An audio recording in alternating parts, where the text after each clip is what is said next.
Hello and welcome to another episode of Atomic Vinyl Reviews. My name's Jacob and today we got another unboxing video. Oh yeah. Let's get right into it. So we got this very big, very special package right here. And we're just gonna get right into this because, why not? Just grab my scissors and, come on. This thing actually arrived pretty damn quick compared to what I was expecting. This is, if I am correct, we should be getting an X Plus 1991 Godzilla Yuji Sakai modeling collection 30 centimeter scale figure, which I'm super excited about because these Yuji Sakai figures are absolutely stunning.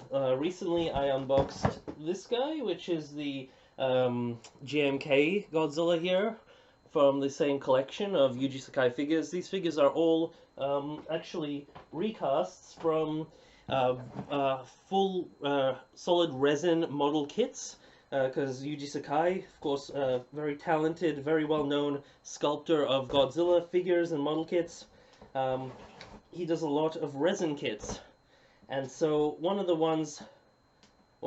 things they do is they took those kits and they just turned them into X Plus figures made out of, hard hollow vinyl. So hopefully if I can actually open this thing, we can get a good look at it. Now, I spent quite a lot of time just jumping around thinking which figures should I get, because in his line he has a couple of different figures and they go for very different prices and stuff like that. And the one that I kept being drawn to was this 1991 figure. So that's the one from the Heisei Godzilla vs. King Ghidorah film. And here we go. Got the box. Let's have a look. It's kind of just loose in here, this box, so no foam or bubble wrap around it, but should be okay. These are packed well, generally, inside their own little box. And there goes that box. But here we go. Oh man, looking great. So the one I was kind of on the fence on which ones to get, we have the 1992 figure, which is the one from Godzilla vs. Mothra. He looks a little bit more skinny, and his pose in that figure is a bit less dynamic. So even though that one actually tended to be the more cheaper one that I've seen floating around the place at the moment, I decided to opt for this one. I was also really tempted by the 1989 figure, so that's the one from Godzilla vs. Biollante. However, all the reviews I saw of that one, people were sort of complaining about his teeth. They didn't look like super bad or anything, but I just found this design to look a little bit more imposing, and so it just, every time I saw someone compare it to this one, I always gravitated towards this one. So this one did cost a little bit more, but I was just like, if I'm gonna get an X Plus anyway, it better be the one that I damn well want. So I just went for this one. I actually would have kind of really have wanted the 2002 Godzilla from Godzilla vs.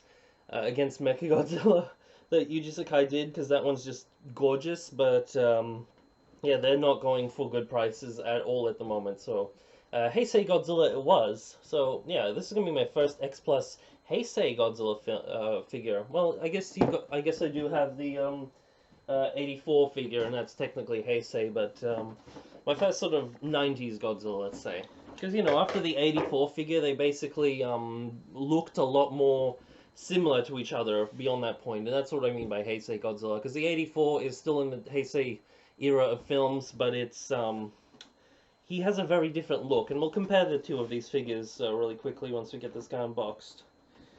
So now these X Plus boxes, they actually have a really weird system of opening. They have two little tabs on the, almost on the back here that you have to open up, and I don't know why mine's not coming out. They seem kind of stuck. Okay, there we go. So they do that along the side, and then they open up at the front. So you guys are going to be the first to see this figure in the vinyl. So yeah. Oh no, he's still closed down here. There we go. That's why it's not working. My bad. Okay, I'm super excited. Here we go, here we go. 3, 2, 7, 8. There we go. So there we have our brand new figure.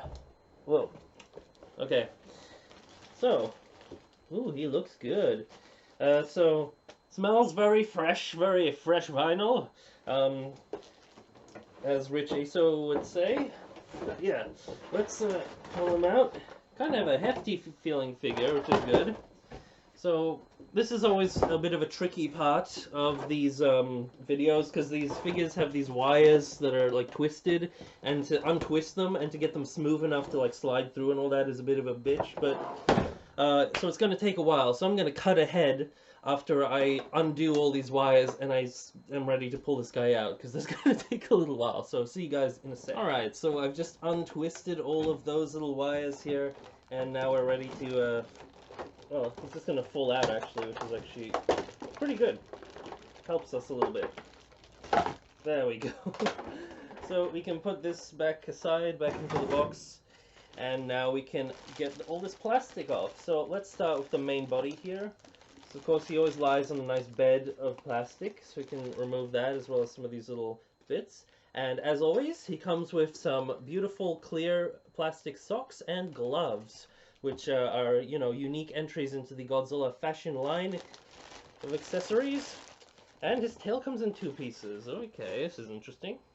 So yeah, the Heisei Godzillas did have very long tails, not quite that long as of like Shin Godzilla or something, but still pretty imposing.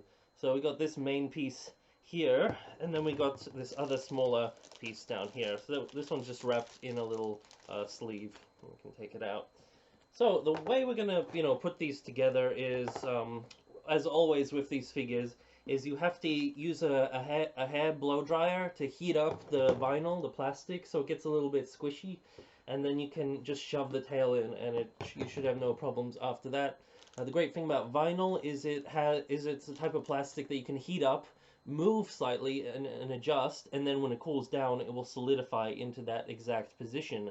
But then when you heat it up again, it does have memory, so it'll jump back to however it was molded. But, you know, the tail's obviously not going to fall out once we plug it in there, regardless. I just mean that in the case if you need to straighten out like a wobble, like a leg that's leaning awkwardly, or you want to repose him slightly, you kind of can. But yeah. So the way we do this is we always heat up the hole, not the bit that sticks into it. So in this case, this piece of tail we're not going to heat up. We're going to heat up this end here, then we're going to put that in. And the same with this piece. We're not going to heat this up, and we're going to heat up this end here, and that's how we should, in theory, be able to put them together. Before we do that, let's just take off his accessories and have a good look at this guy. He looks beautiful! Oh, man. The thing about Yuji Sakai is his sculpts, compared to a lot of the other sort of standard X Plus line, just compare. I've seen people compare this guy to like the standard, the other 91 figure, and like the 25 centimeter version and all that sort of stuff. And this guy just looks like he came right out of the movie, and he makes the standard sort of X Plus sculpts look like they're Bandai vinyls in comparison. It's like no joke. And just the texturing on him is so beautiful and elegant. Like, Yuji Sakai just has a way of really giving these creatures a beautiful flow and getting the proportions just spot on, so I'm loving that. And he has a really beautiful, sort of, really intense, really powerful looking sort of expression here, so just kind of give you guys a nice close-up look at that. There we go. Look at those eyes, very beautiful, and the teeth, really nicely done. I also really like how this has a closed mouth, because we don't get very many closed mouth Godzillas. And even though I like a nice roaring Godzilla, to have him posed like this is just such a cool variant, which we don't get that many of in our collections, I think. So just moving up and down the figure, really nice bulky sculpt. It really sort of, you can see he's got a lot of weight on his feet there and looks really massive. That really big, powerful chest is sort of an iconic element of this design. And we got these classic Heisei spines, the really big ones. So yeah, I'm going to cut away, and I'll get the tail fitted on, and we'll see this guy in all his glory when we come back. I also should note that he does come with a tail stand and like a little instruction manual that's still here. I don't bother taking these off because all they do is they tell you how to put the tail on, and that's about it. And these tail stands are kind of important because Yuji Sakai, he has kind of a thing for making these figures have their tails kind of just slightly above the ground, which does look cool. It's a really sort of unique way of doing them. However, in this form, it does mean that they do need a little stand because he's gonna kind of fall backwards with his big tail just floating up in the air. Normally, in like the actual films, his tail would have been hung up by piano wire or something, but in our figure form, we have to put a stand. So, no biggie. But yeah, I'll cut right back with this guy fully assembled. Alright guys, so here he is with his tail all attached on. I actually had a little bit of a problem with this little tip here, getting that on.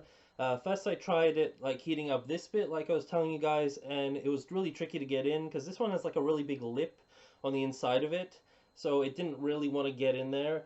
So then I tried doing it the other way around and heating up this little tip part at the end here, and then it did go in, but it's not really sitting as flush as I would like it to, no matter how much I kind of fiddle with it. So that's a little bit of a bummer, but it's also not the biggest deal as well. But the bigger tail bit did go in pretty easy, so that's all good.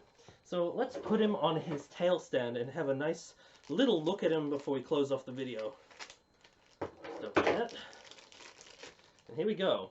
So again, he comes with this nice sort of clear, sort of translucent gray vinyl, and his tail just pops on like so. No big deal. Nice stand, keeps him standing perfectly, because otherwise he looks kind of dumb when he just leans back like an idiot. But there we go. There's our Godzilla standing nice and flush, looking really great and imposing. This figure is gorgeous, and I can't wait to talk about him more in my full review, which I'll be doing very soon. Just before we close off, I will bring in my other Yuji Sakai modeling series Godzilla here. This is the 2001 GMK figure. He does stand a little bit taller than this guy actually, but this guy still has this really big and grandiose presence, which I bloody well love. And we can probably bring in a couple of other figures that I just got on hand. So the 84 is always a good one because they are both Heisei Godzillas. So you can see the 84 figure here. You can see very different sort of detailing in the sculpt work between these two. You can see the big difference that happened in the design as the films went on. So we start up with this one, more similar to a Showa kind of Godzilla here, but then he goes right into that classic sort of 90s look, and he pretty much stayed this way till the end of the series, or you know, just variations on this kind of look. And who else can we bring in? We'll bring in the Godzilla 1954 figure by X Plus. 30 centimeter series, of course, because this one is probably the tallest in this line and is probably the most accurate to being like exactly 30 centimeters tall or thereabouts, or maybe even a little taller. So you can see big size difference there. However, this figure is still really imposing, and I don't have an issue with him being a tiny bit shorter at all, not in the slightest. So yeah, that's about it for this unboxing video. Don't forget to like, subscribe, and all that jazz.